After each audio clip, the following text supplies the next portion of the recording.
ne la soulever dans aucun cours, parce que ça touche à des choses très élevées. Et il faut être certain de ce qu'on annonce, parce que finalement, c'est une promesse. Comment faire pour ne pas entrer au Guéhénom? Aussi, c'est sûr que en un seul cours, on ne pourra pas tout dire. Il faudrait un minimum 3-4 cours.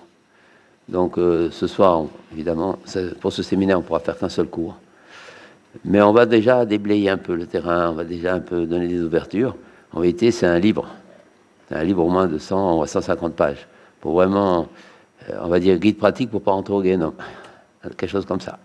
Mais là, pour ce soir, on va faire ni guide, ni pratique. On va simplement on va essayer d'éclairer le Inyan. Comment Rabbi Nachman se situe au niveau de la tchouva et quelle valeur a la tchouva pour Rabbi Nachman. Donc on va essayer de, toujours évidemment, au niveau de Rabbi Nachman. Avec la grâce de Dieu, parce que ce qu'on va dire ce soir, c'est aussi beaucoup de marloquettes, même parmi les rabbinim Breslev. C'est quelque chose d'extrêmement complexe. Ça touche à des données, comment comprendre Rabbeinu dans les mots, dans les termes. On va voir tout à l'heure qu'il y a une phrase de Rabbi Nachman qui est extrêmement difficile à comprendre. Et selon comment on va la comprendre, alors on en sortira, comme on l'a dit l'autre fois, un Shulchan Arour.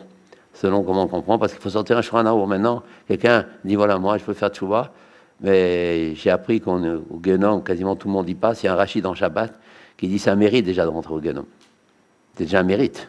Parce que beaucoup ne rentrent même pas. Ils font avant des tikkunim très durs, shalom, avant d'avoir le droit de terminer leur purification au Guéhénom. Nous, par contre, on ne veut même pas y entrer. Alors, si on ne veut pas y entrer au Guéhénom, il faut se purifier avant. Il n'y a pas de solution. C'est quoi se purifier avant pour Rabbi Nachman?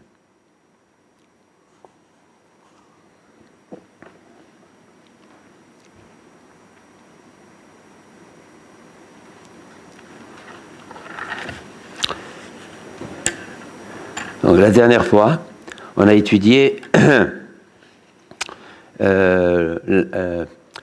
la signification du Tikkun HaKlali. On avait expliqué dans le Tikkun HaKlali, il y a trois degrés. Un degré, lire le Tikkun HaKlali pour nous aider à ne pas tomber, à ne pas trébucher, surtout dans les fautes charnelles. Le deuxième degré, on avait dit c'est Mikre Laïla, c'est pour purifier contre l'impureté venue à cause des pertes. Et le troisième degré, qui est le plus important du Tikkun HaKlali, c'est pour se faire pardonner. Mais quand il nous pardonne, ce Tikkun HaKlali, on a dit uniquement quand on va où? À Oman. Donc, il est évident que lire le Tikkun HaKlali à Oman, avec les conditions, c'est-à-dire faire vidouille, et là aussi on a expliqué, c'est-à-dire faire tchouva en vérité. Faire tchouva avec le Tikkun HaKlali à Oman. Donc, se déplacer à Oman et faire tchouva. Et pour faire tchouva, il faut plusieurs choses. Il faut d'abord le Tikkun HaKlali. Tant qu'on n'a pas lu le Tikkun HaKlali, ça n'a pas encore fait tchouva. Ou à Oman, pour que le tzaddik, il nous aide à être mechaper nos fautes. Parce que nous, on ne peut pas être mechaper nos fautes. Il y a trop. On a expliqué pour Rabbeinu, au lieu de faire des jeûnes qu'on pourra tout certainement pas faire, on va à Oman. Et à Oman, on fait le vidouille. On fait le vidouille, on demande à Hachem, j'ai fauté, etc. On montre aussi à Hachem qu'on regrette. Et on a dit, comment arriver au regret? C'est une petite révision, mais elle joue ici. Comment arriver au regret? Le fait de s'habituer à ne pas répondre aux hontes et aux outrages qu'on nous fait. Quand une personne ne répond pas aux hontes et aux outrages qu'on lui fait, ça veut dire que comment elle est capable de faire ça? C'est très dur, c'est quasiment impossible. Et pourtant, elle est capable. Elle est capable parce qu'elle a compris que tous ces hontes qu'on lui fait, c'est en réalité pour être mechaper, c'est averot. Donc la honte, la boucha, la honte qu'elle a de ses fautes est suffisante pour éviter de répondre. Donc elle croit en répondant qu'elle a bien fait de répondre, mais non, ça prouve que finalement, même quand elle demande pardon à Dieu, elle ne demande pas vraiment pardon à Dieu. Demander pardon à Dieu, c'est regretter profondément le péché, c'est-à-dire avoir honte. Et pour acquérir cette honte, c'est-à-dire que quand on va faire vidouille maintenant à Ouman, en lisant le Tikkun HaKlali, on fait tchouva, nadine des parties, c'est quoi? C'est vidouille. Pour qu'elle fasse une vraie, ce qu'on appelle Parce que c'est quoi la tchouva? C'est Kabbalah, c'est Harata, c'est Vidouille, et c'est Pagashat Slicha. C'est d'une part, la personne, elle fait Vidouille, elle regrette, elle est mécabelle sur elle, c'est-à-dire elle reçoit sur elle. Troisième chose, de ne pas refaire. Et quatrième chose, c'est aussi important de demander pardon à Dieu. Il y a 4 choses dans la tchouva. Et ces 4 choses-là, si on les fait accompagner d'un vidouille et de la zaka ou à Oman, ça pardonne toutes les fautes. Mais, comme on l'a dit l'autre fois, le regret, qui est donc une des 4 étapes de la tchouva, il faut que ce soit un vrai regret. Pour avoir un vrai regret, il faut s'habituer à ne pas répondre aux hontes qu'on nous fait, parce que ça prouve que la personne elle a compris que les hontes qu'on lui fait en vérité, c'est parce qu'elle a fait des péchés. Donc elle a honte de ses péchés. La honte qu'elle a de ses péchés est telle qu'elle lui donne la force, c'est suffisant, ça le fortifie, ça lui permet de ne pas répondre aux hontes. Et donc, quand elle va faire maintenant vidou yarouman, et on a dit une des 4 choses de la tchouva, c'est quoi? C'est charata, c'est-à-dire regretter, c'est un vrai regret. Et selon l'intensité, la vérité et la sincérité de son regret, quand elle sera ouman, il y aura le pardon des fautes. Donc, d'une façon classique, jusqu'à maintenant, dans le Shulchan Aruch, partout, dans le Rambam, on pardonne nos péchés, comment? En faisant vidou, en faisant tchouva. Et Rabbeinu Yonah dans Sharet Tchouva. Mais ça suffit pas pour ne pas aller au Guénom, parce que qui peut faire une vraie tchouva? Pour faire une vraie tchouva, il n'y a que le tzaddik qui a fait la vraie tchouva. Et il n'y a que le tzaddik qui peut maintenant, comme on l'a dit l'autre soir, amener des briques, et moi je vous fais des binyanim, il fait monter notre tchouva à nous, si on est sincère, si on est vrai, pour qu'il nous pardonne nos fautes. Mais une vraie tchouva, on pleure sur le kéver, on a honte, il y a des mots, il y a tout un vidouille. Il faudrait presque, c'est pour ça aujourd'hui, ce serait un livre, si je veux, imprimer un vrai vidouille, avec j'ai honte, nichlamti, tous les mots qu'on doit dire, c'est pas seulement chatati aviti pachati, c'est vraiment, il faut dire, il faut une tchouva à Ouman, elle passe à travers la honte. Si on ne dit pas une seule fois j'ai honte, même si on dit chatati aviti, j'ai fait ça, il y a un grand manque. Donc tout ça, il faut savoir aussi faire vidouille, hein. Et deuxièmement, être réellement honteux. Et pour ça, c'est par les bisionotes qu'Hachem dit comment les bisionotes, on ne répond pas, ça prouve, c'est un critère, c'est un siman, qu'on est arrivé à un vrai regret des fautes. Et donc, quand on va faire le regret, qui est une des 4 étapes de la tchouva sur le kéver de Rabbeinu, ça sera bon. Donc, c'est pas si simple que ça. Si on a l'habitude de répondre, la tchouva, elle est bancale sur le kéver de Ouman. Et donc, il n'a pas encore vraiment pardonné les fautes.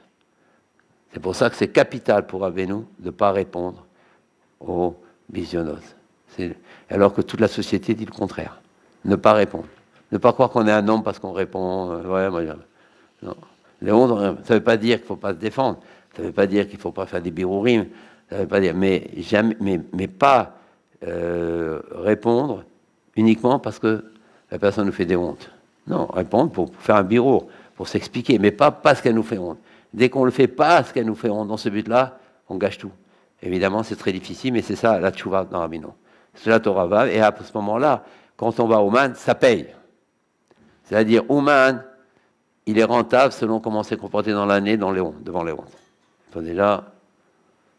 Et donc, alors, quel conseil pour ne pas répondre? Dès qu'on s'habitue que, peu à peu, dès qu'on nous fait honte, se dire, c'est mes péchés, tout ça. C'est mes péchés, tout ça. Et lui, en tous les cas, ce monsieur-là qui me fait honte, cette personne qui me fait honte, elle me donne un couteau pour que je coupe mon Yessara. Donc, finalement, il me fait du bien, cette personne. Bien que la personne ne pense pas du tout ni au couteau, ni rien, mais nous, on doit penser au couteau.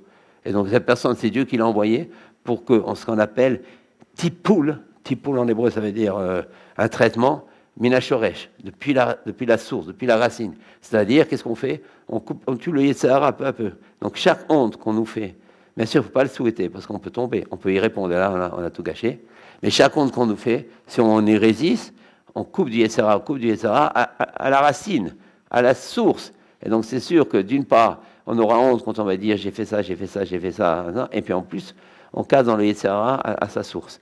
Ça, c'est le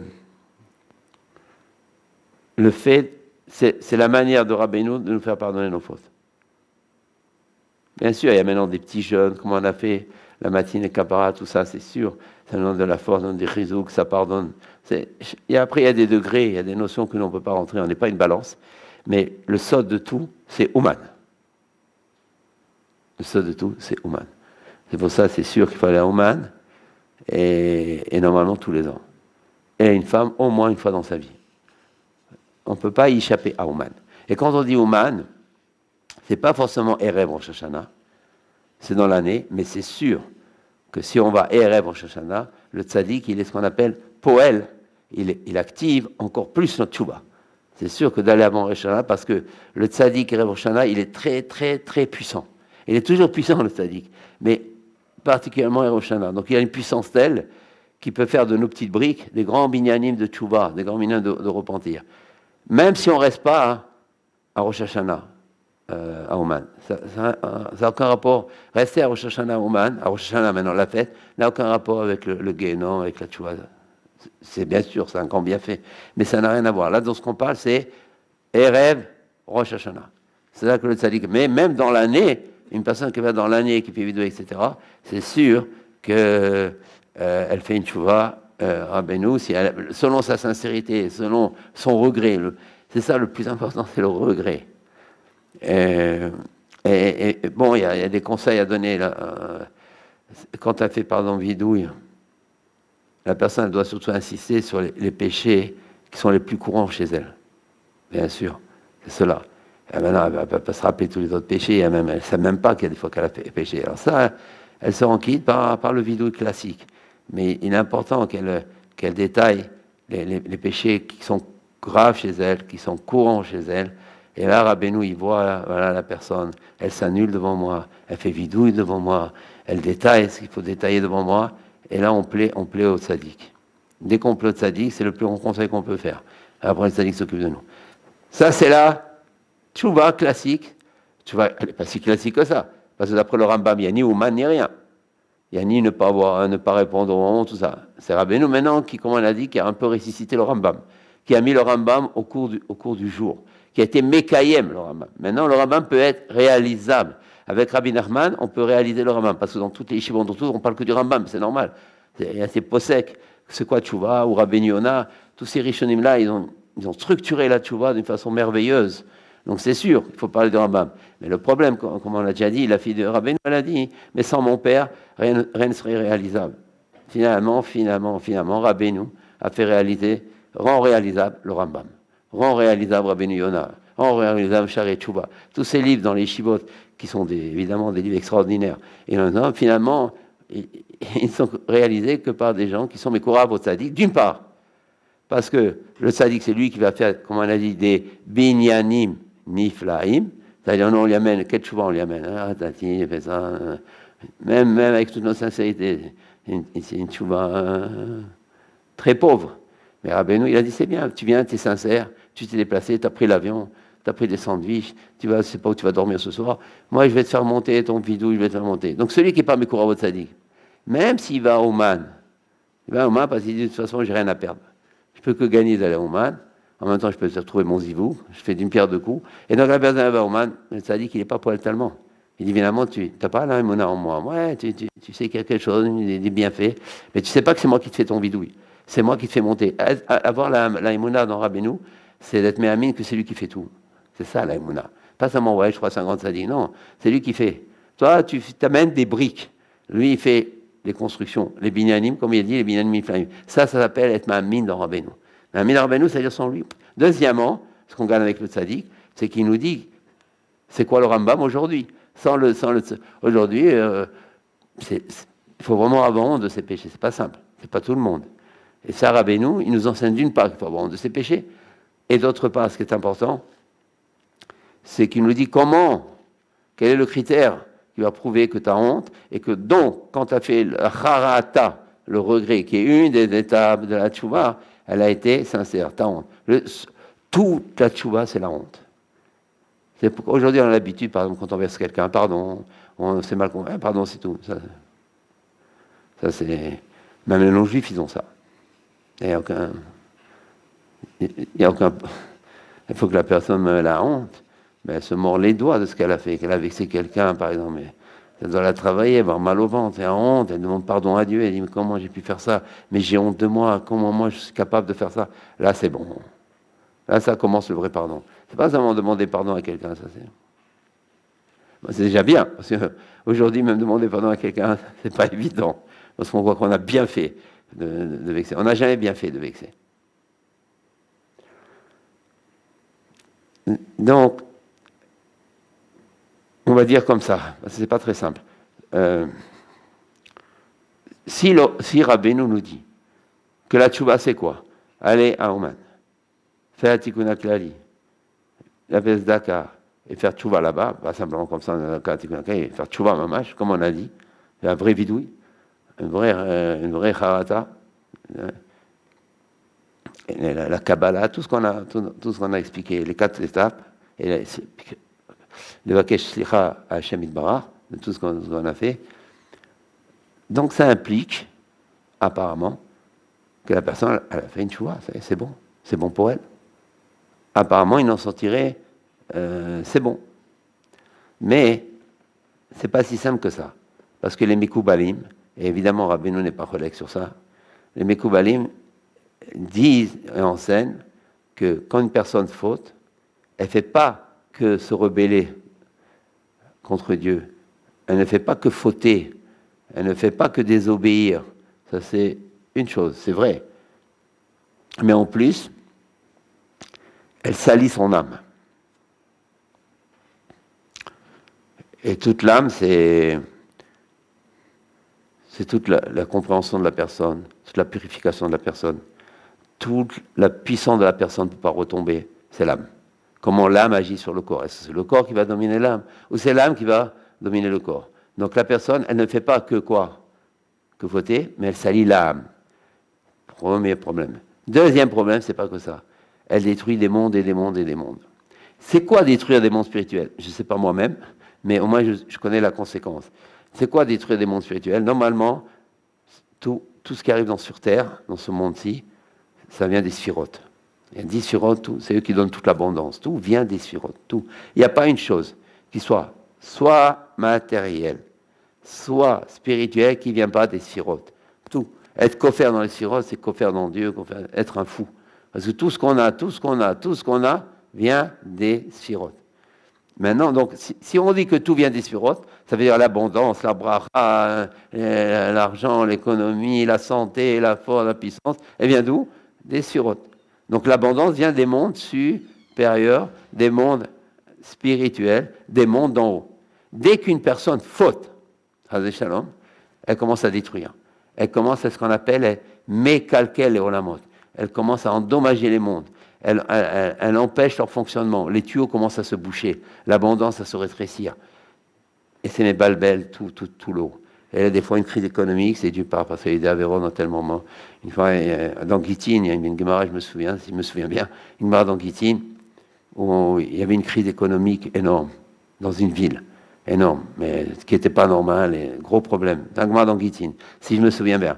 Gemara dans Gittin, il y avait une crise économique très forte, et ils ont vérifié, ils ont vu que il y avait, ils ont vu qu'il y avait un problème de kilkulabrit dans cette ville, entre un homme et une femme.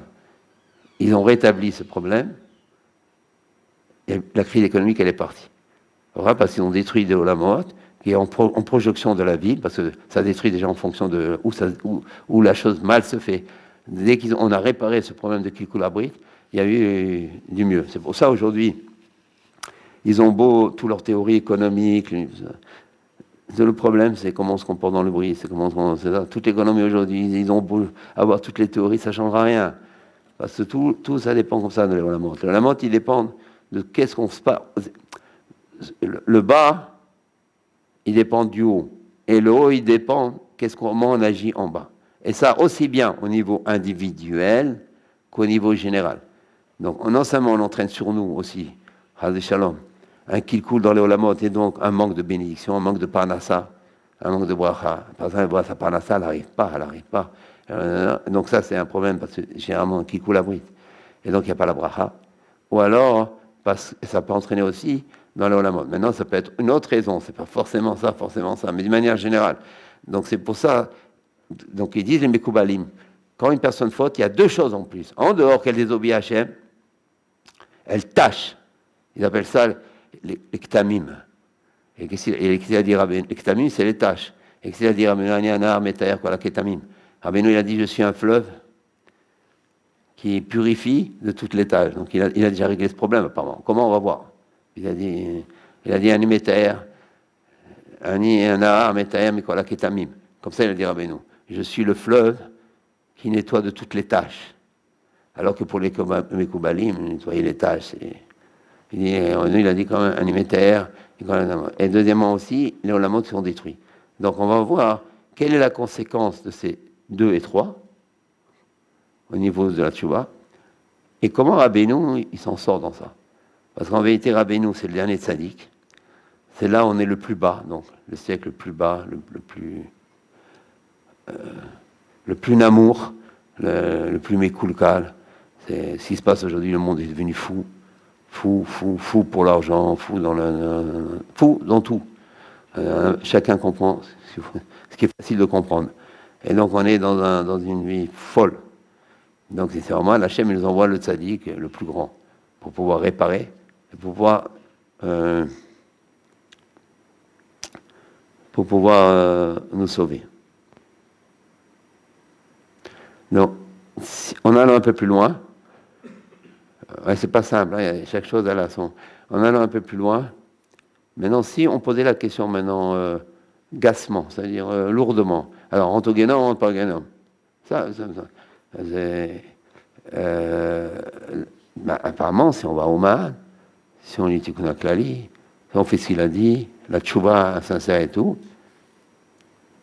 apparemment, les péchés sont pardonnés. Et on ne rentre pas au Guénom. Donc apparemment, d'après ça, au point de vue, on va dire, l'Amdanout, on déduit ça. Si les fautes sont pardonnées, si tout est mechoupa, pourquoi Guénom? Donc apparemment, tout ça c'est ce que je comprends, ce qui n'est pas simple, c'est des discussions aussi, mais moi ce que je vous dis ce soir, c'est comme ça je comprends finalement les choses, parce qu'il y a des théories un peu partout, et on fait une Amdanout classique, simple, sans entrer. Si Rabbeinu nous dit que en allant à Ouman, en faisant le Tikkun HaKlali, mais aller à Ouman, en sachant regretter, chaque chose qui dit Rabbeinu, ça paraît simple, c'est pas si simple que ça. Ça veut dire avoir honte. Il faut que le regret soit émette, un vrai regret. Et ça, on a dit, c'est en lien avec, en rapport avec, si on répond pas. C'est pour ça, ne pas répondre, c'est extrêmement important. C'est extrêmement important. Parce que non seulement ce monde-ci, qui dépend de ça, mais le monde futur, il dépend de ça. Le Guénom, il dépend de ça. À chaque fois qu'on répond, on a le pied plus près du Guénom. C'est ça qu'il faut se dire. En réalité, quand on ne répond pas, on a le pied de plus en plus loin du Guénom. C'est ça le critère, c'est pas simple. Parce que Rabbeinu il nous donne des conseils, mais il faut les faire, les conseils. Il faut les faire. Et donc, on est tous intéressés à ne pas entrer. Donc, ça doit nous aider aussi à ne pas répondre. Et puis surtout, savoir que tout ce qu'on nous dit, généralement, c'est soit pour qu'on fasse chouva, soit pour nous faire grandir. Parce que des fois, Hachem, il fait ça rien que pour faire grandir la personne. Et ça peut être comme ça peut être comme ça. Et on voit, il y a plusieurs écoutés Moran là-dessus. Et c'est ça tout le critère.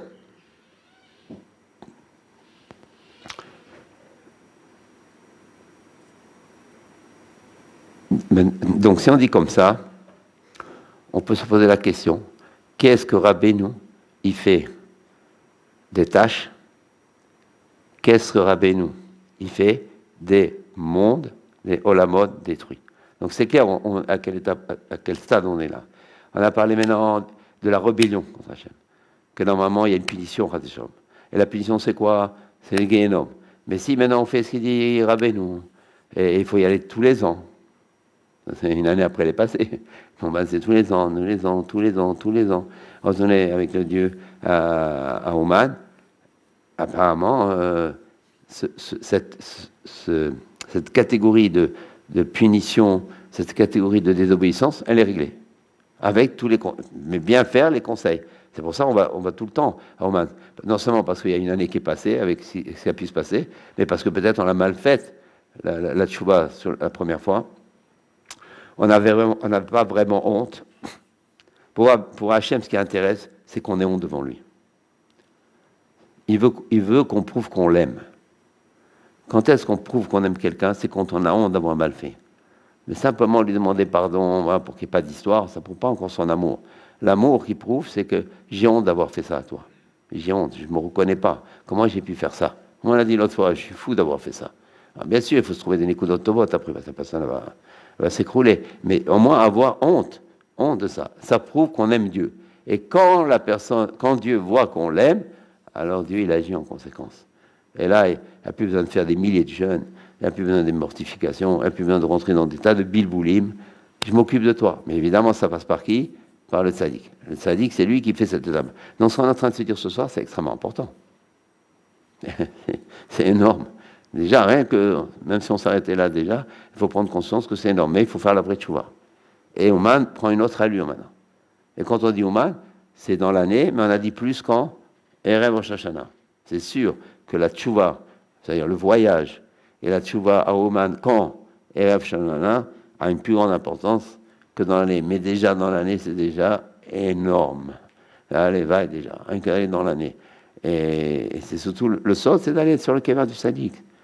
Rien à voir avec le kibbutz. Kibbutz, c'est aussi un autre inyan, c'est pas ce soir qu'on va en discuter, mais déjà parler surtout de la kapara. La kapara, c'est pas que Rosh Hashanah. La kapara, c'est Erev Rosh Hashanah et à un degré moindre toute l'année.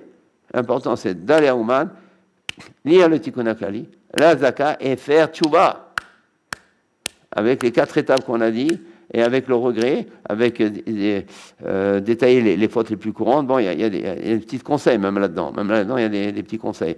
Mais déjà, en gros, pour ce soir, on va déjà avoir une vue d'avion parce que c'est beaucoup le sujet sur lequel on discute aujourd'hui. C'est beaucoup de choses. C'est plusieurs Likutei Moran.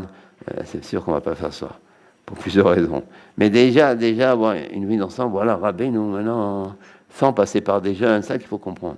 Sans passer par des mortifications, il nous évite des choses que normalement c'est inévitable. Rachid dit dans Shabbat, il faut avoir un mérite de ne pas rentrer au Guénon, parce qu'il n'y avait pas encore Rabbeinu. Mais c'est vrai, ça reste toujours qu'il faut avoir du mérite. Ça c'est juste. Mais maintenant il y a Rabbeinu. Rabbeinu, il est venu faire une chose. Bon, on a déjà expliqué le Harizal, Rachid Rochma, le Harizal, le Ben Ishraï, ils ont déjà, par des jeunes, ils ont voulu régler ce problème. Et pas comme disent les Pashtanim, et pas comme disent les gens qui ne sont pas versés dans la Kabbalah, et qui disent, mais là, j'ai demandé pardon, hey, le Rambam, c'est terminé. Non, c'est pas comme ça. À l'évêque, c'est comme ça, c'est terminé. Mais c'est pas comme ça. Le Kever du Tzadik, il rentre dans ta Kapara. Qu'est-ce que tu fais du Kever du Tzadik? Il ne joue plus. Il n'y a que le Rambam. Il n'y a que le Rambam. Et le Rambam, parce qu'il n'était pas versé dans le Zohar. C'est pour ça qu'il a pas. Mais le Rambam lui-même, il a dit, comme ça on dit, à la fin de sa vie, si j'avais lu le Zohar, j'aurais changé beaucoup de choses dans ma halachot. Parce qu'il n'y a pas lu le Zohar. Mais ça c'est du Zohar, les tâches, c'est du Zohar, les Olamot, Mikul Kalim, c'est du Zohar, que les Pashtanim n'étant pas versés dans le Zohar, non pas. Donc pour eux, c'est déjà bien, faire vidou, faire pardon, mais par exemple la Harata, elle n'est pas étudiée comme elle étudie Rabbeinu. Il faut faire tchouva avant de faire tchouva. C'est-à-dire, pas seulement on regrette pour faire tchouva, mais il faut faire tchouva pour savoir regretter. Pas seulement on regrette, comme c'est marqué dans le Rambam, pour faire tchouva, mais il faut déjà faire tchouva, c'est-à-dire ne pas répondre. Torah va pour pouvoir regretter. Comme ça marche dans Rabbeinu.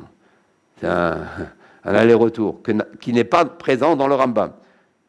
C'est très important ce qu'on est en train de dire maintenant. Parce que c'est là où on voit la bifurcation entre Rabbi Nachman et le Rambam. Et donc, entre Rabbi Nachman et tous les Pashtanim, tous les rabbanim classiques, qui bien sûr disent vrai, mais pas suffisamment. Parce que n'étant pas versés dans la Torah volée, n'étant pas versés dans Rabbeinu, ça leur échappe ce côté de tchouva amitit, ce côté de regret, de harata, ça leur échappe, ça. Ce côté du kever du tzaddik, ça. Jusqu'à maintenant, le kever du tzaddik, on voit, c'est bien. Les gens, ils vont à Ouman, ils font la tournée. Rabbeinu, Baal Shem Tov, ils font le Baditcho, ils vont la tournée. C'est bien, de toute façon, tout est bien, mais c'est sûr, c'est pas ce qu'a demandé Rabbeinu. Parce qu'on ne donne pas une importance cruciale au kever. On dit, c'est bien, je vais prier pour avoir ça, pour avoir ça, pour avoir ça. C'est bien, je gagne tout. Je fais tout en même temps. Mais il peut faire tout. Il peut faire Baal Shem Tov. C'est sûr, c'est très important. Mais en sachant, aujourd'hui, c'est qui? C'est Rabbeinu. En sachant que le pardon, il passe par qui? Par ce Kéver. En sachant que la vraie honte, la vraie vie, il faut la faire devant lui. S'il sait tout ça, bien sûr, il va d'autres Dvarim, comme on va chez le Harizal, on va chez le Ravi, tout ça. Mais déjà, savoir que le Kéver de Rabbeinu, c'est le Kéver du pardon d'aujourd'hui. Ça, c'est important. Ça, c'est très important. Ça veut dire, ça s'appelle l'Aïmouna dans Rabbeinu. Évidemment, ça marche si on a tout le temps l'Aïmouna dans Rabbeinu. Tout le temps. On est toujours mamie dans Rabbeinu. Pas des fois. Si une fois on fait une afsaka, une récréation, ça casse. Il faut être tout le temps mamine. Et dès qu'on a commencé avec Rabbeinu, même si on a des difficultés, ça arrive, en sachant que le tzaddik, c'est qui? C'est Rabbeinu. Le tzaddik adore, c'est qui? C'est Rabbeinu. Le tzaddik qui est Metayer Kola Ketamim, qui les lave de toutes les tâches, c'est Rabbeinu. Le tzaddik qui va amener le Mashiach, qui est lui-même une partie du Mashiach, c'est Rabbeinu. Ça s'appelle deux choses. Être mamine dans Rabbeinu et être Mekusha Rabbeinu. Et à ce moment, la personne va étudier le livre de Rabbeinu, etc. Faire les conseils, croire dans ça. Pardon, mais ce soir, on écoute quelque chose sur le système, la shita, la théorie, les idées, la pensée de Rabbeinu sur la tchouba, sur la kapara. Maintenant, on est mamine que c'est comme ça. Donc maintenant, quand on sera sur le kever, les Antanim Bekarov de Rabbeinu, on sait maintenant que c'est pas simplement on va sur le kever, c'est pas simplement Shana, on veut qu'on soit pas puni, c'est pas que ça. Là, on est en train de faire une véritable tchouba, et on est en train de me rappeler toutes les fautes, et Rabbeinu va plus loin, même les fautes de la famille, à un certain degré. Ça va très loin, Rabbeinu. Comme on l'a dit l'autre fois, Rabbeinu est inexprimable, on ne peut même pas en parler, il n'y a plus de mots. Il n'y a plus de mots. Il n'y a plus de mots. Donc, quand on parle sur Rabbeinu, on ne peut rien qualifier, on ne peut pas donner un adjectif, un épithète. Il faut dire une chose, Ashreinu, heureux sommes-nous qu'on croit dans Rabbeinu. Heureux sommes-nous qui sommes attachés à Rabbeinu. Rien que dire le mot Rabbeinu, on purifie tous les gencives, et tout le palais, tous les pastilles gustatives et toute la terre. On ne se rend même pas compte. Rien que dire Rabbeinu. Rien que dire ça. Rabbeinu. Je m'amène dans ça parce que moi j'ai eu par expérience. La première fois que j'ai dit ça, c'était très dur pour moi. C'est comme, j'arrivais pas à le dire. La personne me disait dire Rabbeinu, j'arrivais pas à le dire. Parce que moi j'étais pas du tout. C'était au boulevard de la Villette. Et je dis, j'arrive pas à dire Rabbeinu. La personne me dit, mais vas-y, comme si on posait sur un effort physique. Alors, on disait, j'arrivais pas. J'ouvrais la bouche, j'arrivais pas à dire Rabbeinu parce que Rabbeinu, ça veut dire ça y est, c'est lui maintenant. Et j'arrivais pas encore à admettre. Je vous dis, ça peut. Et quand je l'ai dit, c'était comme une voix qui venait d'un autre monde. C'était comme un oxygène qui rentrait en moi. Et là, ça a été la preuve que c'est lui pour moi. Donc moi, ça n'a pas été difficile pour moi. J'ai eu la preuve expérimentale. Parce que quand c'est sorti Rabbeinu, c'était comme quelque chose qui devait sortir depuis longtemps et qui était prisonnier en moi. C'est comme une libération. C'était une purification qui s'est faite en disant quoi? Rabbeinu. Et là, dès ce moment-là, on n'avait plus besoin de m'influencer. Et jusqu'à aujourd'hui. C'est-à-dire, commencer à dire Rabbeinu. Parce que l'épreuve était grande pour moi, plus que pour vous. Parce que moi, j'étais déjà imbriqué dans un autre système très puissant. Très puissant, mon système où j'étais. Donc, on peut normalement jamais s'en défaire. En dehors qu'il y avait la Rabbanout derrière aussi. C'est-à-dire, j'avais tout pour rester ce que j'étais. Tout. À preuve, quand j'étais venu Braslav, il y a des rabbinites qui ont prié pour moi, Refoua Shlema, par exemple, c'est pas possible, il est devenu fou. Et je les comprends. Parce que j'étais tellement l'opposé de ça, que je suis dans ça, et là, j'ai compris que c'est lui. Donc, être mamie dans Rabbeinu, c'est lui et pas un autre. Maintenant, il y a des grands, mais c'est lui. Et même le Mashiach, c'est lui. Le Mashiach, il aura son âme à lui, mais une partie de Rabbeinu. Impossible qu'il n'y ait pas du Rabbeinu dans le Mashiach. Même le Mashiach, c'est lui. C'est lui. C'est lui. Même Moshe Rabbeinu, c'est lui. Il a une partie de Moshe Rabbeinu, il a tout pris, Rabbeinu, il a tout pris. Il est partout, il a tout pris. Il est partout, il a tout pris. C'est lui. Bien sûr, maintenant, il ne suffit pas de dire ça. Il faut étudier ses livres. Il ne faut pas le crier comme ça dans la rue. Là, on n'est pas dans la rue, on est dans une choule. Mais étudier bien Rabbeinu, faire ses conseils de Rabbeinu. On va y arriver, évidemment, travailler dans Rabbeinu, prendre Rabbeinu pour se transformer, pour changer. C'est pas que le Guénom qui doit nous travailler. On est venu au monde, c'est pas pour ne pas rentrer au Guénom. Amen, qu'on ne veut pas rentrer dans le Guénom. Le but, c'est pas ça. On est venu dans le monde pour que notre Neshama fasse sa mission sur Terre. Elle a une mission à faire sur Terre. Maintenant, on doit faire cette mission-là. Alors, on va voir. Donc, jusqu'à maintenant, on est à quel stade que, évidemment, on peut éviter le Guénon avec ça. Ouman, tchouva, tikkun, klali, pièce de la zaka. Non, ça y est. L'histoire, elle est réglée à ce moment-là. Mais on a dit, il y a quoi? La tâche. Et il y a quoi? Les olamot qui ont été détruits. Et qu'est-ce que ça fait, la tâche? Qu'est-ce que ça donne? Quel est le problème? Ah, il y a une tâche. Moi, je ne veux pas. Je ne rentre pas au Guénom. Ah, je vais au Ganéden tout taché, comme un léopard. Il me manque de rentrer au Ganéden. Et puis maintenant, je ne vais pas au Guénom. Et les mondes sont détruits. De toute façon, je ne suis pas puni. Car si je ne suis pas puni, je ne vois pas, comme il dit Rabbeinu, le visage du Guénom. Je ne vois pas le visage. Je ne vois pas même pas l'extérieur du Guénom. C'est ce qui compte. Non, ce n'est pas si simple que ça. Parce que le fait que la tâche, elle est sur l'âme, et que quoi, les mondes ont été détruits, la personne peut retomber sur des fautes. Parce que la tâche va l'influencer. Parce que l'âme, elle a été un peu asphyxiée. Et toute la force qu'on a, nous, pour ne pas tomber dans les péchés, c'est l'âme. Mais quand l'âme est asphyxiée, le corps, il fait ce qu'il veut après. Qui peut diriger le corps? C'est l'âme. Mais là, il ne faut pas. Donc, dès qu'elle a une tâche, à chaque tâche, c'est-à-dire chaz et shalom, à chaque péché, l'âme, elle commence à s'asphyxier. Et après, on rentre dans quelque chose de vertigineux dont on n'arrive pas à croire qu'on a fait ça. Et après, on dit, c'est pas moi qui ai pu faire ça. C'est impossible. La personne se considère comme une personne folle. Et c'est pas impossible d'être arrivé à ça, mais à cause de quoi? Pourtant, elle n'est pas comme ça, cette personne. Les tâches. Les tâches lui ont joué des tours. À chaque péché, il y a une tâche. Et selon le péché, comment est la tâche et où elle est la tâche. C'est des choses très profondes dont je ne suis pas du tout capable d'en parler. Mais de ce que j'ai bu un peu, c'est des choses très, très, très profondes. En tous les cas, c'est ça le sod. La tâche asphyxie. Ça, c'est un. Les olamot, qui sont mes kalim, qui sont endommagés. Et on a dit quoi? Tout vient des surotes. Ça veut dire quoi, tout vient des surotes? Aussi bien les choses matérielles que les choses spirituelles. Ça veut dire qu'on n'a pas une abondance spirituelle en nous. Ça veut dire qu'on va manquer de spiritualité. C'est grave, ça va aussi nous faire tomber. Ça, c'est une chose. Autre chose, maintenant, pour le moment, on dit d'une façon linéaire, mais c'est important de savoir tout ça. Je peux vous dire, c'était du travail pour moi, chaque chose. Maintenant, en dehors de ça. Donc ça, c'est la première conséquence fâcheuse. De quoi? Des tâches et de quoi? Des mondes, mes kalim. Mais encore une autre conséquence, aussi bien des tâches que des mondes économiques. C'est quoi la deuxième conséquence? Et qui est toujours aussi un dénominateur commun entre les tâches et les mondes kalim. On a dit la première conséquence fâcheuse, c'est quoi? La première conséquence, c'est qu'il y a une asphyxie de l'âme. La personne peut tomber plus facilement. Pareil, les mondes qui lui amenaient une abondance spirituelle, à la moindre spiritualité, elle peut tomber. Donc, la première conséquence fâcheuse de quoi? Des tâches sur l'âme et des mondes écolaïm, c'est plus facilement retomber et tomber, après rentrer à Shalom dans des choses qui sont inimaginables.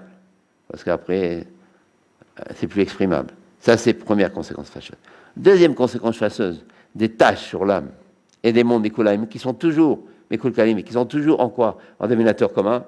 Il faut garder ça à l'esprit, de l'âme, c'est la personne, elle n'a pas des asagot.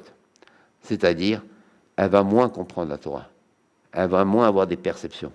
Parce que, automatiquement, les tâches, l'âme est asphyxiée, la tâche, l'âme, elle est où? Dans le sechel, dans les mouchines. Les mouchines ils sont endommagés. Donc, les mouchines sont endommagés. Automatiquement, l'âme, il y a moins de compréhension d'Asagot. Pareil que le monde du Kokalim. Et le pire, c'est pas que ça. C'est que ça gote-là, ça veut dire ces compréhensions, ces perceptions, qui sont moindres, à chaque fois moindres, le seront également où? Dans le Olam Haemet. C'est-à-dire là-bas, c'est le monde de l'éternité. Là-bas, Hachem, il va faire des cours, des shiurim. On va étudier Hachem. Mais là-bas, même dans ce monde, le monde d'en haut, il y a encore une punition. Il n'y a plus, ça y est, on est... Hachem, il nous fait des cours. Quelle punition? La honte. C'est quand on ne va pas comprendre ce que dit Hachem. Quand on ne va pas comprendre ce qui est enseigné là-bas, chacun à son niveau. Et là, c'est la plus grande honte qui existe. Il n'y a pas plus grande punition. C'est l'horreur dans l'horreur, dans l'horreur, dans l'horreur. Et cette honte-là, elle va dépendre comment nous, on a nettoyé l'âme des tâches et comment on a réparé les olamot, mais kulkalim. Donc maintenant, à ça, nous, on va s'attaquer. Pour qui est aussi ça. Non seulement on ne va pas rentrer au Guénom Bezrat Hashem, mais on va en plus nettoyer. Il a dit, Ani anar metam mikol ketamim. Je suis un fleuve qui nettoie de toutes les tâches. On va aussi nettoyer les tâches et on va aussi réparer l'olamot. On avait vu déjà que Rabbi Shimon Bar Yochai, on avait parlé de ça dimanche, que Rabbi Shimon Bar Yochai, il a dit que sur le Kilkul Abrit, on ne peut pas faire tchouva et que les gens avaient mal compris. Bien sûr qu'on peut faire tchouva. Il fait tchouva, il fait vidou, il fait tchouva, il a honte. Mais, qu'est-ce qu'il a dit le Rajbi? Mais quoi? Mais il ne peut pas réparer le olamot. Mais on ne peut pas quoi laver les tâches. Viens, Rabbeinu dit oui, on peut. Ça veut dire pour Rabbeinu, rien n'arrête, Rabbeinu. Rien. Invincible, total, vainqueur sur toute la ligne. Il peut tout faire, il peut tout réparer. Le problème, c'est qu'il faut suivre ses conseils. Et le double problème, c'est que les forces humaines nous attaquent parce qu'elles ne supportent pas que nous, on suive son conseil. Parce qu'on sait qu'on va sortir du Satan. Et tout le Satan, lui, c'est pour qu'on tombe, Chas Shalom, et qu'on ne se ramasse pas. Et donc Rabbeinu fait la guerre, c'est Prinat Amalek, tout ça. Et donc maintenant à nous d'être forts pour pouvoir faire ses conseils. C'est pour ça, il faut dire comme ça. Parce que c'est toujours dans une petite lame d'anout, mais on est obligé d'en faire. Parce que personnellement, je ne pourrais pas m'en sortir moi-même. C'est très confus, il y a tellement de données, tellement de paramètres. Nous, on a dit maintenant, on revient, pour avoir clair. On a dit les péchés, stam, les fautes. On va au man, fait tchouva, plus de Guénom. Amen, mais amen. Plus de Guénom. Maintenant, le problème, c'est quoi? Les tâches. C'est quoi le problème? Les olamot. Avec les conséquences qu'on a dit tout à l'heure. Maintenant, ça c'est les. Donc, comment Rabbeinu va s'en sortir? Alors, on est obligé de dire, jusqu'ici, c'est bon. On est obligé de dire qu'il y a deux sortes de balai tchouva. On ne peut pas s'en sortir autrement. Il y a deux sortes de balai. Je ne sais pas comment dans le monde classique, chez balai tchouva, j'ai fait tchouva, on n'est plus du tout là. On est branché maintenant Rabbeinu, c'est une autre physique. C'est la seule physique qu'il faut d'ailleurs retenir. On est obligé maintenant pour s'en sortir, parce que c'est une question immense que je demande. Il a fait tchouva, c'est quoi le problème? Alors c'est quoi les olamot tchouva? On est perdu là-dedans. Comme moi j'ai été perdu pendant pas mal d'heures, je peux vous dire. C'est pas simple ce qu'on est en train de faire maintenant. Vous avez Shulchan Aruch, comment c'est marqué dans Mishpatim? Et le Mishpatim, il dit Rashi, mets-leur les dinim comme sur la table. Mamash. Vous ne vous rendez pas compte, mais vous avez tout servi là. Est-ce que vous vous rendez compte? C'est des heures et des heures de travail, ça. Parce que j'aurais bien voulu, moi, qu'on m'explique comme ça, ce que je vous explique. Donc maintenant, comme ça. On est obligé de dire qu'il y a deux balai tchouva. Sinon, on ne s'en sort pas. Premier balai tchouva, c'est quoi? Les péchés. Il a fait tchouva, tout. Plus de Guénom. On a déjà vu, un balai tchouva qui va au Guénom, ça n'existe pas. Un balai tchouva, un vrai, comme on a dit, avec la vraie charata, avec le tikkun haklali, attention, parce que tout le monde croit qu'on a fait tchouva et c'est où? Parce qu'on s'appuie sur le Rambam. C'est une fausse promesse. Imaginez quand les gens ils vont monter, ils vont plutôt descendre, et ils vont au Guénom, ils vont dire mais on m'a pas dit ça, moi. On m'a dit si je fais vidou, c'est terminé, il n'y a pas de Guénom. Vous imaginez un peu l'horreur, parce qu'on leur a mal indiqué, on leur a mal enseigné, parce qu'ils n'ont pas eu le mérite de s'approcher de Rabbeinu et de faire approcher aussi les gens de Rabbeinu. Mais imaginez un peu l'horreur qui attend chacun. Quand on sait avoir dans quelque chose, les gens n'est pas content. Dans l'argent, par exemple, quelqu'un s'est fait avoir, ce qui est très courant, dans l'argent. Mais là, il se fait avoir dans l'éternité, là. Imaginez la personne, elle croyait qu'elle allait monter au Gan Eden, on dit au Guénom. Mais il dit, mais j'ai fait tchouva pourtant. J'ai mis les tefilin, Rashi, Ravinutam. Quand j'ai choisi le loulav, je prends les loulav le plus moudam et je vais au Guénom avec mon loulav. Ouais. Rien que ça, déjà, c'est pas rien. Maintenant, nous, on essaie de savoir pour Rabbeinu, ne te montre pas aller au Guénom, on l'a dit. Tikkun haklali uman. Sinon, c'est obligé, Guénom. Obligé, parce que là, tu vois qu'on fait, elle est très mince, elle est très minime. Alors, Rabbeinu l'a dit qu'il fait monter là, tu vois. Oui, si tu vas chez lui. Rabbeinu, c'est pas si rigolade que ça. Et les gens, ils croient, voilà, mais non. Il t'a dit, tu vas à Oman, tu fais Tikkun haklali là-bas, tu demandes pardon. Alors oui, moi, je m'occupe de toi. De tes briques, je fais des binyanim et t'évites le Guénom. Mais maintenant, si tu viens pas chez moi, t'as beau faire des années d'Ibodédou, une tchouva, te pleurer. Hein. Parce que pourquoi? Mais pourtant, j'ai pleuré pendant des années. J'ai fait des jeûnes pendant des années. Non, parce que même tes jeûnes et tout, ta tchouva, elle monte jusque-là. Mais elle doit monter très haut pour que ça marche. Moi, je peux te la faire monter, mais tu n'es pas venu chez moi. Tu viens pas chez moi, je peux rien faire. Libre arbitre de Rabbeinu, très tranchant. C'est pour ça, Rabbeinu, c'est pas si simple, Rabbeinu. C'est maintenant presque dangereux, parce que le fait que maintenant Rabbeinu, il a dit, si tu viens pas chez moi, je fais rien, c'est dur quand même. C'est-à-dire, la personne n'a pas au mal, elle a fait une vraie tchouva. Non.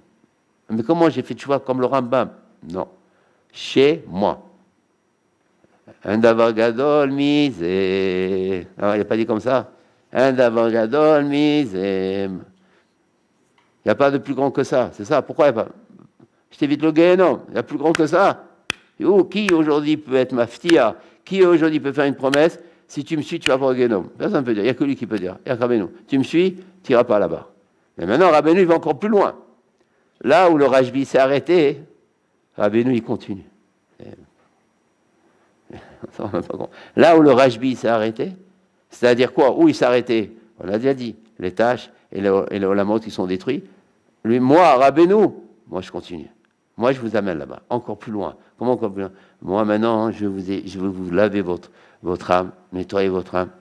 Et je vais aussi quoi nettoyer et aussi réparer, aider à réparer quoi? Les olamot. Ça, c'est la force de Rabbeinu. Il n'y a pas plus que ça. Personne n'a parlé comme ça. C'est pour ça, depuis Briat Olam, il a dit, il n'y a pas eu comme moi. C'est sûr qu'il n'y a pas eu comme lui. Mais rien que de vous parler comme ça, personne n'a parlé comme ça. C'est normal. Parce que pourquoi ils ne parlent pas comme ça, les autres tzadikim? Parce qu'ils disent le émettent et ils savent qu'ils ne peuvent pas le faire. Tout simplement. C'est pour ça qu'ils ne le disent pas. C'est pas parce qu'ils sont anaves, c'est pas parce qu'ils sont modestes, c'est parce qu'ils ne peuvent pas. C'est pour ça qu'ils ne peuvent pas, parce qu'ils sont émettent. Au contraire, le fait qu'ils ne le disent pas, c'est des grands tzadikim.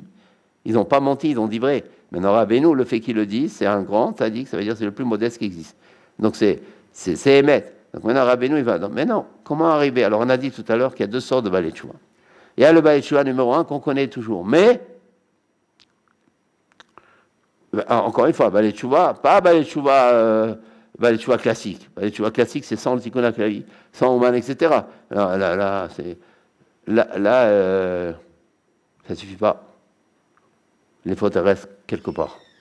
C'est grave, hein, ce que je suis en train de dire. C'est grave, hein. Parce que les fautes, elles sont bonnes quand il y a tchouva. Qui peut faire tchouva aujourd'hui? Qui peut faire une tchouva aujourd'hui? Sincère, vrai. Personne. Personne. Donc il faut passer par le tzaddik. Pour passer par le tzaddik, il faut aller où? Ce sont Kever Haoman. La personne, pour une raison ou pour une autre, elle ne veut pas. Elle ne veut pas, elle décide, elle ne veut pas aller. Elle dit non, c'est fiche, pas besoin d'aller jusqu'à Oman. C'est comme si quelque part sa tchouva est manquante. Si elle est manquante, le Guénom, il va jouer. Ça, c'est, on va dire, Balei Tchouva, on va l'appeler Balei Tchouva, on va dire yeshivik. Maintenant, c'est le premier degré. Deuxième degré, Balei Tchouva breslavien. Il va à Ouman, fait Tikkun HaKlali, Tchouva, Charata, il devient un Balei Tchouva breslavien. Il va pas où? Au Guénom. Mais ça ne suffit pas maintenant pour les tâches de l'âme. Mais ça ne suffit pas maintenant pour le hameau qu'on détruit. Il faut qu'il devienne un deuxième degré dans Brassav et un troisième degré dans Balei Tchouva, on va l'appeler Balei Tchouva Gamour. C'est clair? Donc, il y a le Balei Tchouva classique, on va l'appeler. Premier degré, Balei Tchouva classique, le Rambam. Maïmonide.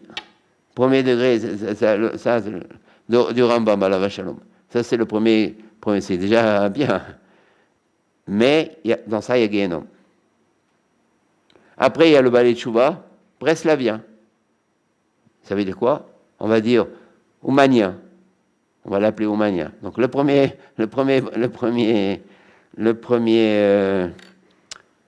Balei Tchouva, c'est classique. Deuxième, c'est breslavien oumanien. Il va oumanien, il fait tout, comme on l'a déjà dit tout à l'heure. Et donc ça, il n'y a pas de Guénom. Et il y a maintenant le Balei Tchouva Gamour. Alors, ça veut dire quoi? Un Balei Tchouva Gamour, ça veut dire que devant Dieu, il n'a plus l'étiquette de fauteur. Comme si, ça veut dire quoi, il n'a plus l'étiquette de fauteur? Comme s'il n'avait jamais fauté. Il n'a plus cette étiquette devant Dieu d'avoir quelqu'un qui avait fauté.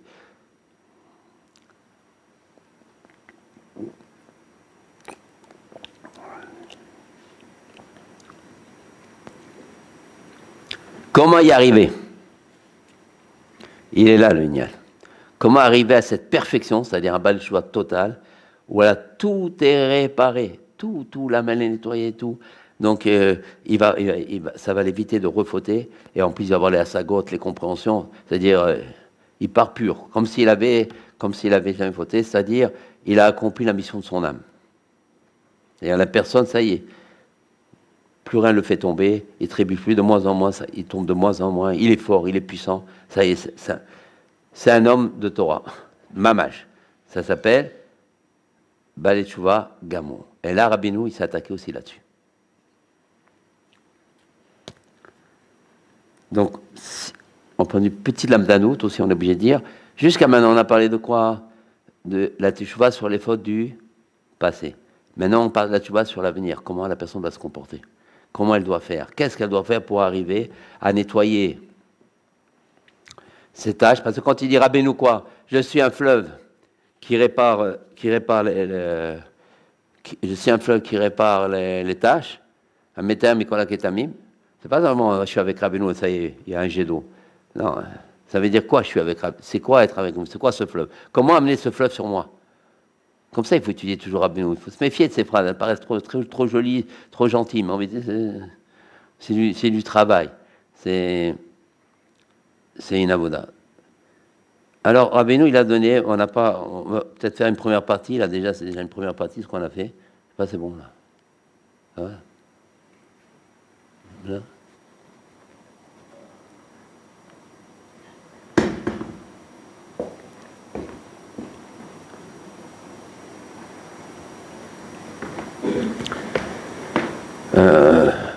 Et je vous ai dit tout à l'heure, c'est 5-6 cours minimum. Parce qu'après, il y a beaucoup. Et déjà, on a vu quelque chose, mais on va quand même un petit peu faire encore pour avoir... Rabbeinu, il a donné 3 conseils obligatoires. Ces 3 conseils obligatoires, parce que, on va dire encore autrement, on va dire comme ça. Il y a un livre qui s'appelle L'écouter Etzot, qui est en vérité le Tzimtzum de l'écouter Moharan. L'écouter Etzot. Par exemple, tous les conseils de Rabbeinu. Maintenant, ce livre, d'après ce qu'on vient de dire maintenant, il faut plus comprendre comme on a compris jusqu'à maintenant. Ça, je vous dis, ça maintenant, c'est vraiment du personnel, ce que je dis maintenant. Donc, comme je comprends, je dis. L'écouter Etzot, maintenant, il faut le comprendre comme un livre de Moussard. C'est-à-dire, en vérité, ça veut dire quoi? C'est le livre qui va nous enlever les tâches. C'est le livre qui va réparer le Olamot. Pourquoi? Pourquoi c'est l'écouter Etzot qu'il va faire? Pour quelqu'un maintenant qui ne peut pas étudier l'écouter Moran, qui n'a pas du niveau vraiment à sortir des conseils d'écouter Moran, qui n'a pas un rab qui va lui expliquer les Gouna, il étudie comme ça. C'est sûr qu'il doit faire l'écouter Etzot. C'est capital. Parce que l'écouter Etzot, c'est quoi? C'est tous les conseils de Rabbeinu. Donc c'est concret. C'est un Shulchan Arour. Il va commencer à essayer de les faire. Ces conseils-là maintenant. Il a besoin de les accompagner de l'écouter de Philote. C'est pour ça l'écouter de Philote, ça rentre dans les livres obligatoires. Obligatoires tous les jours. Et Rabbi Nathan, il a dit on est puni là-dessus. Si on ne fait pas tous les jours l'écouter de Philote. Même un peu avant de dormir, au moment de faire quelques lignes de l'écouter de Philote. Pas passer une journée sans faire l'écouter de Philote. C'est comme... Non. Donc l'écouter de Philote, il prend une importance énorme. C'est en vérité le livre qui est de Metaher Mikola Ketamim, c'est l'écouter de Philote. Mais effectivement, il faut à chaque fois essayer de prier un peu sur le conseil qu'on a fait. Évidemment, faire tous les conseils de Rabbeinu, c'est extrêmement difficile, mais au moins choisir quelques conseils qu'on fait bien. Ça, je vous parle très vite de ces choses, ça a été très important, mais qu'on n'a pas beaucoup de temps. Mais déjà, avoir ça. Donc, l'écouter de soi, il va prendre maintenant une ampleur beaucoup plus grande qu'on le croyait. Parce que ce sont les conseils de Rabbeinu, comme un Shulchan Arour. L'écouter qui va purifier des tâches, qui va réparer l'olamot, parce que c'est les conseils de Rabbeinu. Il faut faire les conseils de Rabbeinu.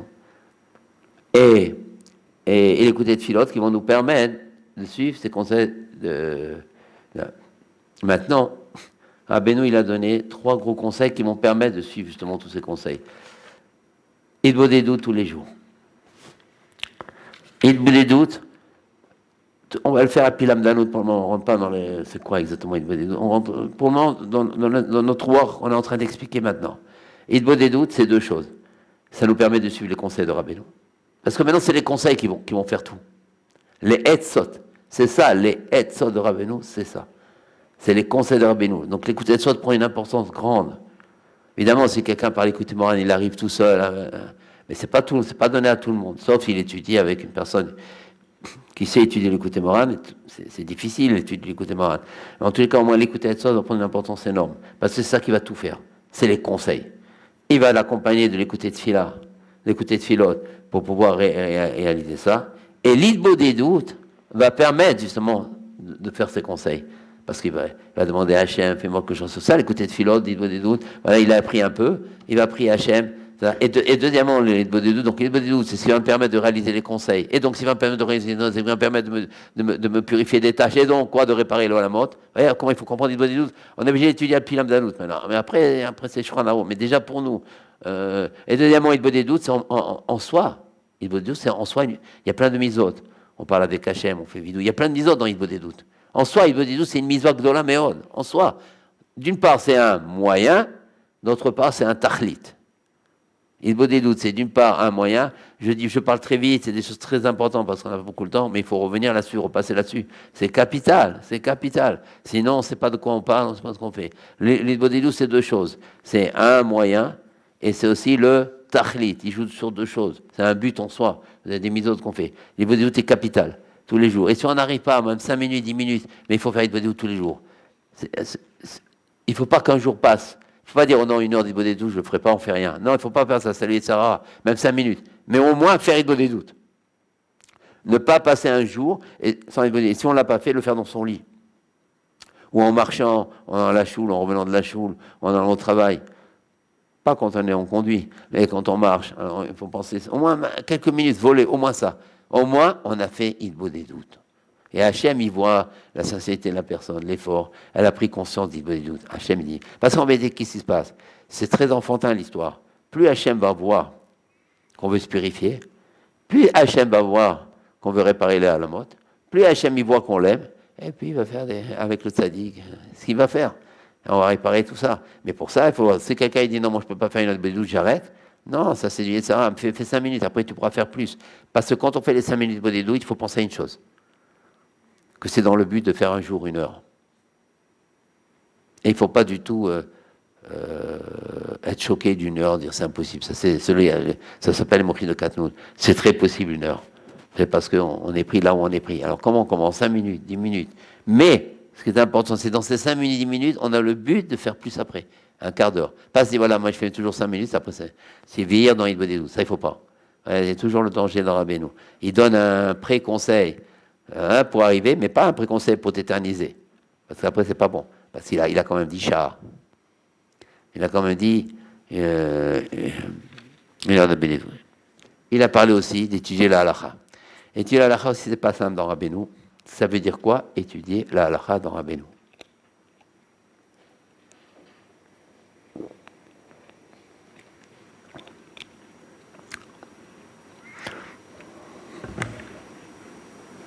C'est sûr que l'idéal, c'est d'étudier les poskim. On n'a pas le temps d'expliquer pourquoi. Il faudrait faire au moins un autre cours, mais bon, on ne le fera pas dans ce séminaire, mais pourquoi il parle des poskim? On verra, c'est la Torah 8, tout ça, dans l'écoute Moran. Ça permet de purifier des yesodot, donc se purifier, donc automatiquement enlever les tâches, tout ça. Mais bon, on ne peut pas rentrer maintenant ce soir là-dedans. Ce qu'il faut savoir en tous les cas, une chose, c'est quoi déjà la halachot? La halachot, c'est étudier mamash, la halachot. L'idéal pour celui qui sait étudier, il fait Tour, Shranaro, les Mefarshim, ça c'est sûr, ça c'est le top. Fais comme on étudie dans un collège. Étudie Bet Yosef, c'est eux les purificateurs. C'est les Bet Yosef. C'est qui les purificateurs? C'est eux. Mais maintenant, tout le monde n'est pas de ce niveau. Alors il dit, Rabbeinu, au moins 2 halachot par jour. Mais ça ne veut pas dire maintenant que c'est un but de halachot. Parce qu'on n'est pas venu sur Terre pour faire 2 halachot par jour. On est venu sur Terre pour étudier la halacha, ça n'a rien à voir. Mais au moins, que la personne, pour une raison ou pour une autre, au moins ne passe pas une journée, elle ne fait pas de halachot. On va voir un livre, même en français, avec moins de halachot. Comme ça, on peut les faire avant de s'endormir ou dans la journée. Mais, ce n'est pas un but. Il faut après essayer avec un rab ou avec une chavouta de commencer à étudier la halachot, commencer à approfondir un Mishnah Boa, déjà, un kafarim, c'est déjà quelque chose. Là, déjà, on commence à rentrer dans du limoud. Vers le bureau halacha, Ça, c'est important. En dehors, ça purifie plein de choses. Donc il faut commencer à rentrer dans la halakha. Pour Rabbeinu, la halakha a une place énorme. Énorme, énorme. Énorme dans Rabbeinu. Connaître la halakha déjà, au moins la moindre des choses. C'est quoi Mouksé, c'est quoi Basar Vechala, c'est quoi savoir tout ça.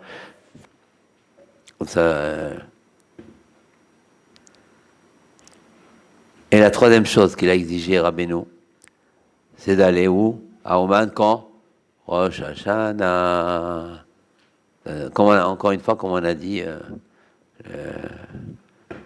ça c'est les trois conseils qui vont permettre de suivre tous les conseils. Quelqu'un il va à Oman, quelqu'un il fait la halachot, quelqu'un il fait Hitbodedut, c'est des choses, comme on dit, chok, vélo, ya'abor. C'est les lois, on ne peut pas passer là-dessus. Parce que ça va te permettre de faire les conseils de Rabbeinu. Parce qu'on a dit tout, c'est quoi purifier l'âme des tâches? C'est quoi réparer le monde? C'est les conseils. Comment faire les conseils? C'est pas facile. Tu fais Hitbo, tu vas à Oman, Shana, tu étudies la halachot. C'est capital. De toute façon, quand on étudie la halachot, on sent une purification dans la tête extraordinaire. Il n'y a pas comme la halachot. La halachot, elles ont leur mission, leur fonction, leur purification à eux, leur mikvé à eux. La halachot, c'est une merveille. C'est pas seulement pour connaître la halakha, bien sûr, mais en soi, ça purifie. Ça purifie. C'est métaire d'Arba Yesodot, toutes les impuretés qu'il y a dedans. Maintenant, il y a des choses que Rabbeinu a donné, par exemple, des conseils importants. Quand, par exemple, pour la nourriture, le manger. Comme l'esprit il a été endommagé, parce que maintenant on parle les tâches, on ne parle plus maintenant des fautes. Le pote a été réglé avec Tikkun HaKlali Tshuva, d'accord, c'est fini, ça s'est réglé. Le Genom, Baruch Hashem, à l'éveil, c'est réglé. Maintenant on parle de purification de l'âme et des réparations de la mort. On a bien ça, d'accord. Donc c'est sûr que si l'esprit a été endommagé, l'âme, tout ça. Donc comment on va nettoyer ça? Par le manger. Ah, c'est pour ça, Rabbeinu, bon, c'est la Torah 62. On n'a pas maintenant le temps d'en parler, mais c'est une Torah, la Torah 62, où il dit qu'il faut manger avec Emouna, manger lentement, évidemment manger cachère, s'assurer de la cache-route. Donc ne pas s'appuyer sur des petites étiquettes et tout ça, être sûr de son coup quand on mange. Toutes ces choses-là, bon, c'est la Torah 102, c'est ce qu'il appelle la réparation du misbéar. Et ça, et pas manger plus qu'il en faut, savoir quand est-ce que c'est nécessaire et quand est-ce que c'est ta'ava. C'est pas simple, mais il y a des critères. On peut pas parler de ça ce soir. Mais donc, c'est 4 choses dans la nourriture. Une fois qu'on a réglé ces 4 choses dans la nourriture, on répare les mouchines. On répare l'intelligence. Donc là, on la nettoie. Par la nourriture. C'est pour ça, il est marqué le shulchan me rappelle comme un misbéa. Ayom c'est shulchan. C'est le shulchan qui mechaper. La table, elle est mechaper. La table, elle nettoie. La table, elle purifie. La table, elle lave. Mais comment manger? Comment savoir manger? Pas des grosses bouchées. Savoir se retenir. Parce que souvent, on a tendance à manger des grosses bouchées. Quand on nous parle, la personne reste 5 minutes avant qu'on puisse lui répondre. Parce que aussi, une chose très importante, ne pas parler avec la bouche pleine. Ça, on est calqué grave. Il faut s'efforcer de bien finir la bouchée avant de répondre. Pas, mais on parle, c'est très courant. On commence à parler, c'est un grand kill cool, ça. Il faut faire très attention à ça parce qu'après, on sort du konamis béa. Donc ça rentre plus dans la réparation des mouchines, ça rentre dans le kill cool des mouchines, Chas Shalom. Donc tout ça, il faut apprendre à manger. C'est une épreuve pour tout le monde. Pour tout le monde, c'est difficile, c'est sûr. Il faut qu'on y arrive. Et selon qu'on mange, on est gai. Et si on mange mal, on est triste. La gaieté, la joie et la tristesse, elle vient du manger. Comment on mange? Si on a mangé à 1 heure, à 2 heures on est triste, c'est qu'on a mal mangé. Si à 2 heures on est gai, c'est qu'on a bien mangé. Selon comment on est après la nourriture, ça définit comment on a mangé. Et aussi, qu'est-ce qu'on a mangé. Donc tout cela, c'est important. Évidemment, garder les yeux. Ça, c'est les gros conseils dans Rabbeinu pour la purification. S'efforcer de ne pas regarder. C'est pour ça, nous, par exemple, on est en France, où c'est très difficile. Tout est fait pour qu'on regarde. Tout, même si on ne veut pas, on est piégé. Mais justement, c'est l'épreuve. Dans le Shulchan Arour, il y a marqué, c'est pas interdit si tu vois une fois sans le savoir, sans le vouloir. C'est quand tu revois une deuxième fois. Donc, Hachem, il a prévu le coup, il a prévu Paris, il a prévu la France. Il sait que tu sors du métro, il y a une affiche, ou dans le métro, il y a une affiche. C'est pas grave. Parce que tu as été piégé, on est piégé. Mais c'est quand tu t'attardes, quand tu reviens, quand tu retournes. Je crois que c'était Rabbi aussi, je suis dans la Gemara, qui disait tout, c'est quand c'est dans la deuxième fois que ça se joue l'histoire. Pas dans la première fois. Et à plus forte raison, si on s'attarde et on s'enlit. Et là, c'est le grand qui coule, le grand qui coule. Et là, après, Rabbeinu, il dit là, je peux rien faire pour toi. Parce que moi, je t'ai donné l'écouter de ça, c'est pour réparer l'âme et pour réparer les olamot. Mais si tu peux pas, c'est pas ça. C'est que la personne va être, comme on l'a dit tout à l'heure, va être entraînée, on va fauter encore. Et elle n'aura pas les Assagot en haut, donc là, on dans l'olam bas. C'est pour ça, il faut penser à tout ça. J'avais lu dans un livre que quand par exemple il y a une fille qui passe, un garçon à quoi il doit penser, il dit, si je regarde cette fille, elle va mener au Guéhénom. C'est ma plus grande ennemie au monde. Et sans vouloir à cette fille, il faut qu'elle passe. Mais nous, il ne faut pas qu'on trépasse aussi. Donc, alors ça aide de dire, finalement, cette fille, c'est attention, c'est une épreuve. Aussi jolie qu'elle est, gentille qu'elle est, agréable qu'elle est, elle peut me mettre dans les mondes les plus bas. Donc, il faut la voir comme une immense ennemie, à ce niveau-là, pas un ennemi au niveau spirituel, bien sûr. Parce que rien que je la regarde, elle me fait tomber. Si je la regarde une deuxième fois, déjà, tac, qui coule. Donc, au lieu de réparer, elle qui coule. Et même la fille, même la femme, c'est marqué dans Sefer Achinour. Elle aussi, c'est pas simple. Elle ne doit pas regarder aussi. Parce que c'est un bruit qui court que la femme peut regarder. C'est faux. C'est moins grave, mais oui, c'est grave aussi. Elle doit faire tchouva là-dessus. Elle sera moins punie, mais elle sera quand même punie. C'est pas ça, ce que je suis en train de dire. Pendant des années, ça m'a travaillé, je voulais savoir, mais là, j'ai vérifié avec deux sources. Déjà, le Sefer Achinour. Le Sefer Achinour, c'est un Sefer super accepté dans le monde de la Torah. Une femme doit aussi faire attention à ses yeux. Et aujourd'hui, c'est sûr, c'est très difficile, mais c'est ça. Troisième chose, le temps. Alors, il faut savoir une chose. Quelqu'un maintenant, il fait... On a dit jusqu'au Rabbeinu. Quelqu'un maintenant, il a fait des fautes traditionnelles, et il fait tchouva. Il a plus les fautes, il a fait tout ce qu'il faut faire. Tikkun HaKlali, c'est réglé. Non, il reste un immense autre problème. Bitul Zman. Le temps qu'il a perdu à vivre comme il a vécu, à se comporter comme il s'est comporté, à fréquenter comme il a fréquenté, à être là où il était, là où il fallait pas. Ça, c'est du temps, des heures, des jours, des mois, des années. Ça aussi, il faut le rattraper, ça. Sinon, c'est un problème dans la tchouba. Il faut tout rattraper, il faut tout purifier. Comment on va rattraper du temps? Normalement, le temps ne se rattrape jamais. Mais Rabbeinu, il n'y a pas une Torah là-dessus. Pour Rabbeinu, rien ne l'arrête. Rien ne l'arrête. C'est pour ça, c'est le dernier tzaddik. Comment rattraper un temps? Non, c'est impossible. Même si on fait tchouva, même on étudie la Torah. Parce que l'étude de la Torah, bien sûr, c'est un rôle très important dans Rabbeinu. Étudier fixe, avoir une étude fixe, ça rend ça, bien sûr, très important. Des chavutot fixes, des shurim fixes, se fatiguer pour comprendre, fixe, tout très important, l'étude de la Torah. Mais que ça soit fixe. Pourquoi? Quelle différence fixe et pas fixe? Pour que ça soit une avoda. Sinon, ça ne rentre pas dans religion. Une religion, ça veut dire avoda. Si c'est pas fixe, ça ne s'appelle plus avoda, ça s'appelle je vais à l'université, mais je fais la Gemara. Ça ne s'appelle pas une avoda. Donc, c'est pas mechaper. Ça rentre pas, ça rentre dans intellectuel. Ça rentre dans quelqu'un qui veut connaître. Même s'il veut connaître pour la halakha, mais tu ne fais pas une avoda. À moins des choses que tu apprends à la halakha pour te comprendre. Au moins ça. Mais tu ne dis pas que ce que tu fais, c'est une avoda. Une avoda, c'est des horaires précis. D'accord, tout est beau, tout est gentil. Mais comment on va rattraper le temps? Tout ce temps, moi, je n'ai pas étudié des mois, des années. Ça, je ne peux pas le rattraper. C'est que maintenant, le temps qui passe, je vais pouvoir étudier. C'est le temps qui passe, je vais pouvoir faire des mitzvot. Le temps qui passe, je vais pouvoir aller à la synagogue. Tous les matins où je n'ai pas été à la synagogue. Comment je vais rattraper tout ça? Parce que pour Rabbeinu, on rattrape tout. Tout, même les minyanim, tout. Il n'y a rien qui arrête Rabbeinu. Il est au-dessus de tout, de toute physique. Mais là, il a dit, il a amené des preuves. C'est pas seulement il a dit comme ça. Quel conseil? C'est une Torah où il dit Rabbeinu que pour rattraper le temps, il faut être zaris dans les mitzvot. Pas perdre de temps.